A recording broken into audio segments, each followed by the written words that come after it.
Hello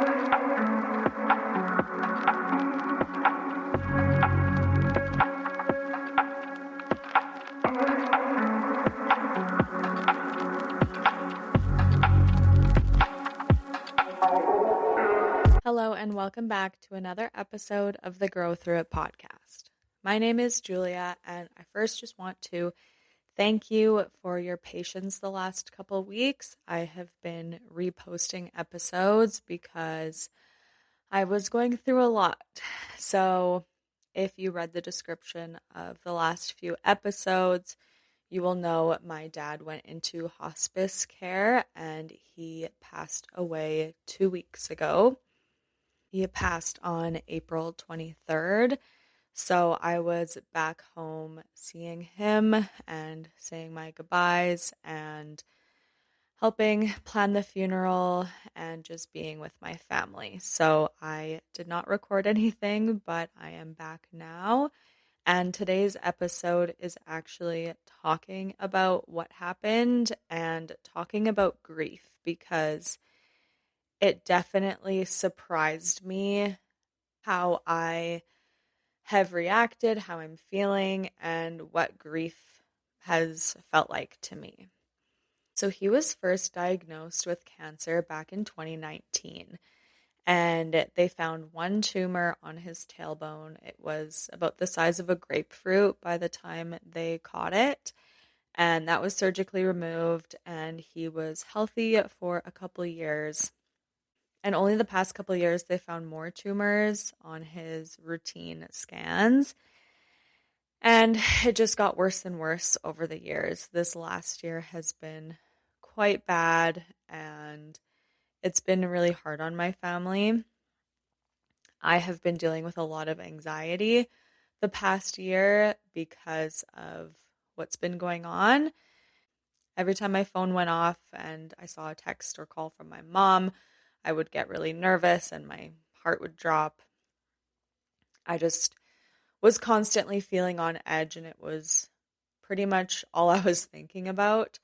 So it's been really exhausting, but I started grieving a long time ago. And I've heard a couple people talk about sudden death versus death that you know is coming.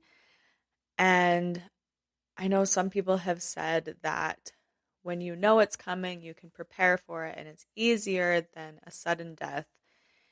And I can understand that because I've experienced sudden passings as well. And it's just extremely shocking and horrible. I don't really think we should compare either one. I don't think either one is easier. I think there are aspects of both that are really hard and aspects of both that you might be able to cope with easier. With a death that you know is coming, it can be really exhausting. Like I said, we've been dealing with this for the past 7 years, and constantly being afraid and anxious for 7 years is a lot. It takes a lot out of a person. However, I'm grateful that we got so much time with him and that we were able to make the most out of our time, especially the last year. I was calling him a lot more, texting him a lot more, and just being more intentional with my time. So I think both are very difficult, but I started grieving a long time ago. So he went into hospice, and my mom asked me to come home pretty much as soon as possible. So I dropped everything, drove home. I had to wait a couple days, unfortunately, because the weather was really bad. We just had a major snowstorm, which is crazy because it was April, but that's Canada. And the flights were insane. It was $1,400 for a one-way flight, which I could not do. So I had to wait a couple days, but I drove home. I got there on Saturday, and Saturday night I saw him. Sunday was a really good day. He had kind of a rally on Sunday. And then Monday he was starting to get a little more tired and sleeping more. And then Tuesday, Wednesday, he was sleeping all day. So I got to spend 2 really good days with him. It was really hard seeing him like that because he looked a lot different and he was just pretty much sleeping most of the time, not really able to move much. So it was really hard, but it was also nice to be surrounded by family. There was a point where it was just my dad in his bed and then my mom, my sister, and my brother in the hospice room together. And I don't even remember the last time we were all just sitting in a room together without anyone else. And it was nice because we talked about memories of him and all the good times, and he was sleeping at this point. So he wasn't able to talk to us, but we were talking about memories and good times, and there was something funny that happened, and we were just talking about how he would find that so funny, and he's probably there with us laughing. So it was nice to spend time with my family, and I feel like we got closer. But of course, it was really hard seeing him like that and knowing what was to come. But a few hours before he passed away, I felt this energy shift in the room. I just felt this sense of peace. And I felt like he was just, his whole bed was surrounded with his past loved ones. And I knew at that point that it was going to happen very soon. And in his last 2 days, his breathing changed and it's he had what's called the death rattle, which sounds terrible. The name sounds terrible, and what actually happens is just sounds terrible. It sounded like he was choking, and oh my gosh, it was the worst thing I've ever heard. It was really upsetting for us to hear, but apparently it's not painful or uncomfortable for them at all when this happens, and it's pretty typical right before they pass away. So hearing this, I was obviously really upset and I was really scared for him to go. But once I felt that presence in the room, I felt so much better and felt at peace knowing that he was surrounded by his loved ones. I had stayed the night there with my mom for 2 nights, including the night he passed away. He passed around 1 a.m. So I got to be there when he passed, which I'm really, really thankful for because I wanted to be. I wanted to be there for him. I wanted to be there for my mom. So I'm very grateful that I decided to stay over because at one point I thought I wasn't going to because the night before I got like no sleep and I wanted rest, but something was urging me to stay, which I'm really grateful that I listened to that. After he passed away, it was very weird. I didn't really know what the process was, but he passed away. The nurse came in and told us we could take all the time we need. The nurse was very, very kind. And then to come find him to talk about next steps. So we said goodbye and went to talk to the nurse. And we had to pick a funeral home, which was just so weird. Like, I just lost my dad, and 10 minutes later, I have to choose what funeral home to send him to. It was just a very weird feeling. But we picked a funeral home. We cleaned out his room and went back to the house. Then the next day, we went to the funeral home and dealt with all of that, all the paperwork and all the planning and everything. And it's just the weirdest feeling. Like, one minute you're experiencing one of the biggest moments of your life, and the next you're choosing a casket and an urn. You're answering texts, buying a dress to wear for the funeral. Grief feels very surreal because life keeps moving. But the funeral was beautiful. It was also overwhelming, and I feel like the week after he passed, it was so busy. There was lots of family and friends coming by, and we had to plan. I made the slideshow for the funeral. So it was very busy. I feel like I didn't really get a chance to process anything. And then I stayed for over a week after he passed. He passed on a Wednesday night, I believe, and the funeral was the following Friday. And I came back to my house on the Sunday. And after I came back, I took Monday off, but I was just catching up on things and then back to work on Tuesday. So again, I feel like I still haven't really processed anything because I have been so busy. It doesn't really feel real either. When I was at my parents' house, I kept thinking he was there. I'd be upstairs watching TV with my mom, and usually when I would be doing that with my mom, he would come by the stairs and say, "Hey girls, what are you watching?" And I just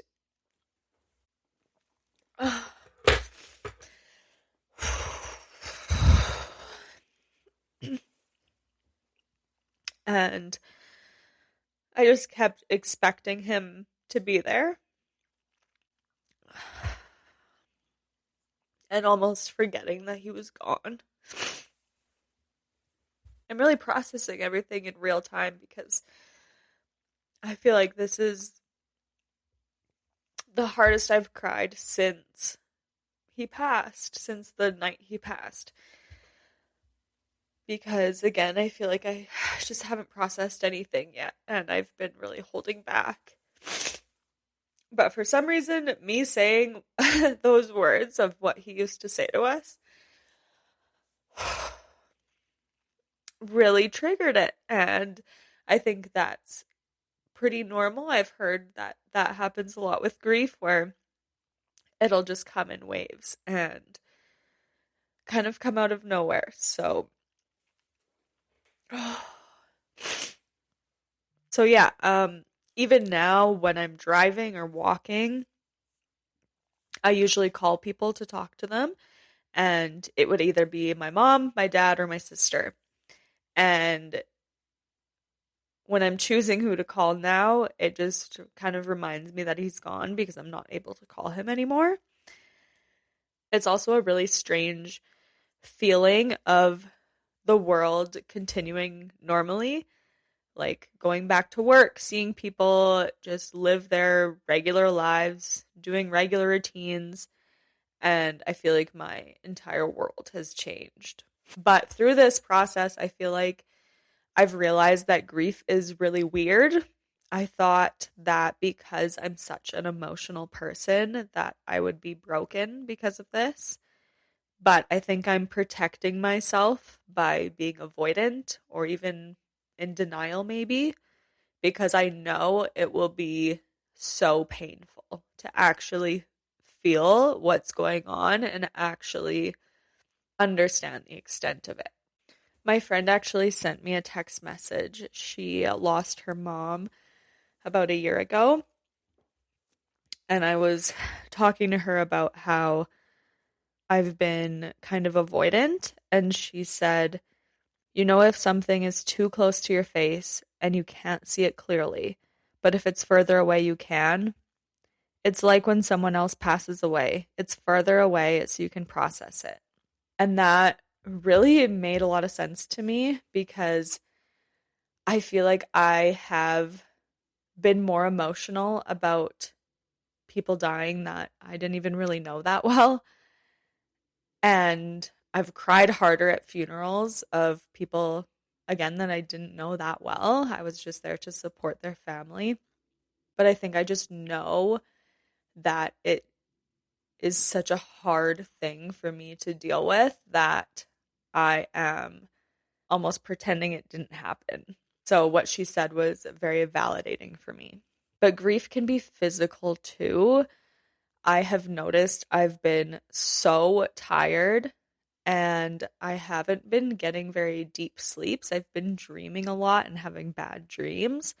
So it's definitely not just emotional, it's physical. I've noticed I'm a lot more anxious. Sometimes I feel a little numb.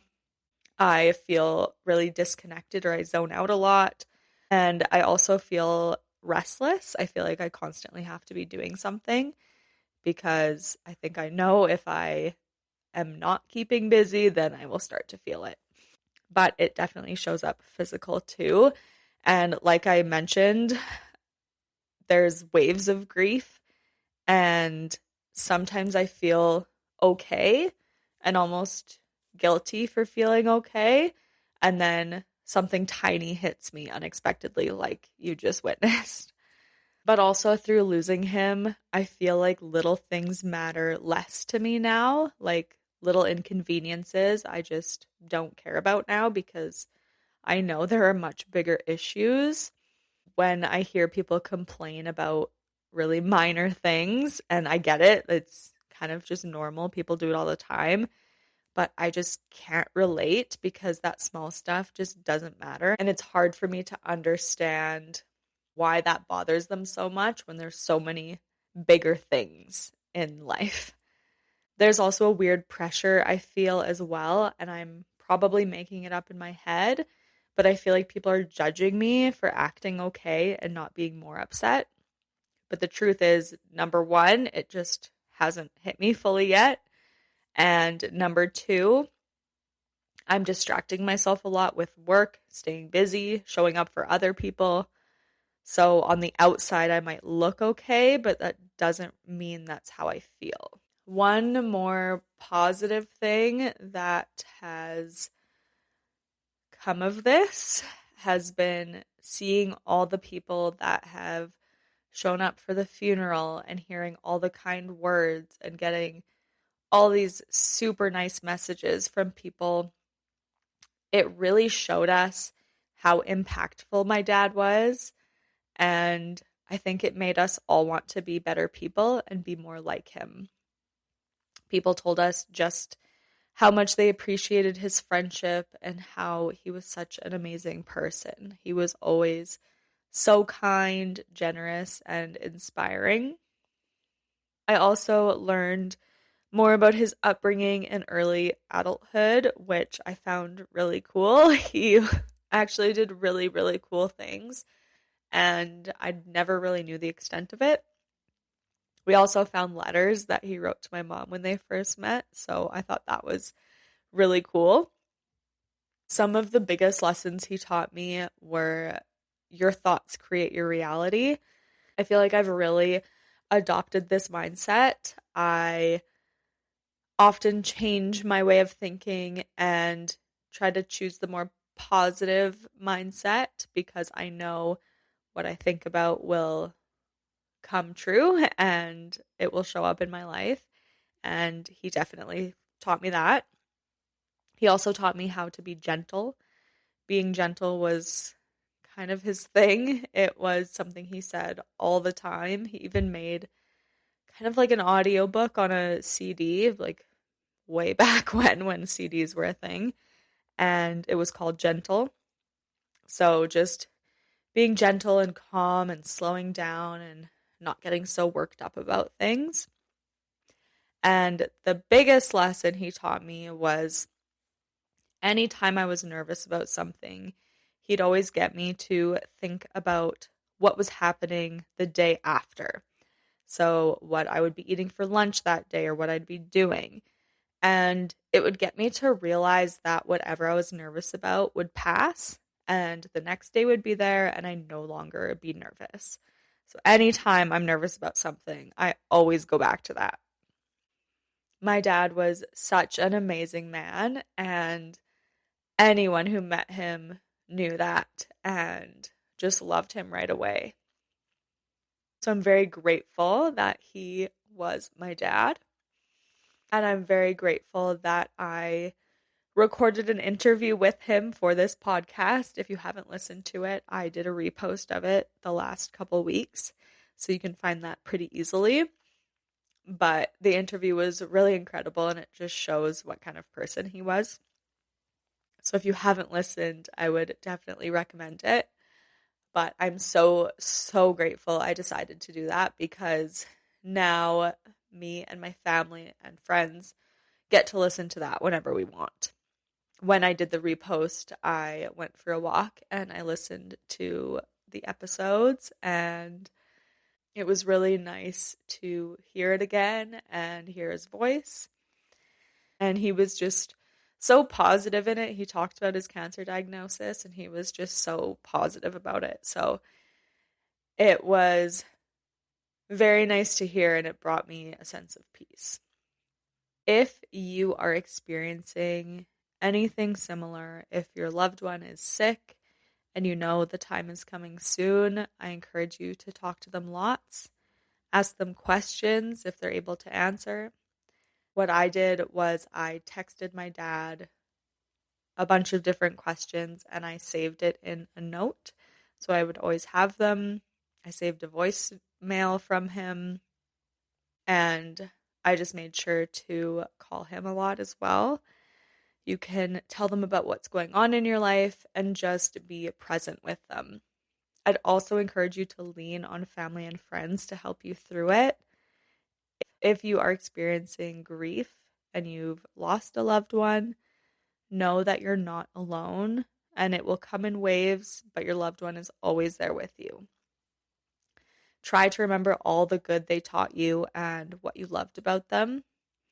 It was so nice talking to my family about all the good memories and stories, and doing this episode today actually was healing, and I feel like I got to process some things and have some emotional release. So talk about it, whether that's with a friend, family, a therapist. I am actually going to be looking into grief counseling today because I think that's really important. So remember the good times and know that they are always with you. That is it for today's episode. Thank you so much for listening. I really hope if you are dealing with this, you feel less alone, because I had never heard of grief being talked about in this way, and I really wasn't expecting it. So I hope you feel less alone. If you have any questions, you can DM me on Instagram at growthrough.pod, or you can use the link in the show notes to anonymously ask a question or suggest a future topic idea. I would be so grateful if you left a rating, review, and follow or subscribe, and share this episode with someone you think would benefit from it. Thank you so much for listening, and remember that you are worthy. See you next time.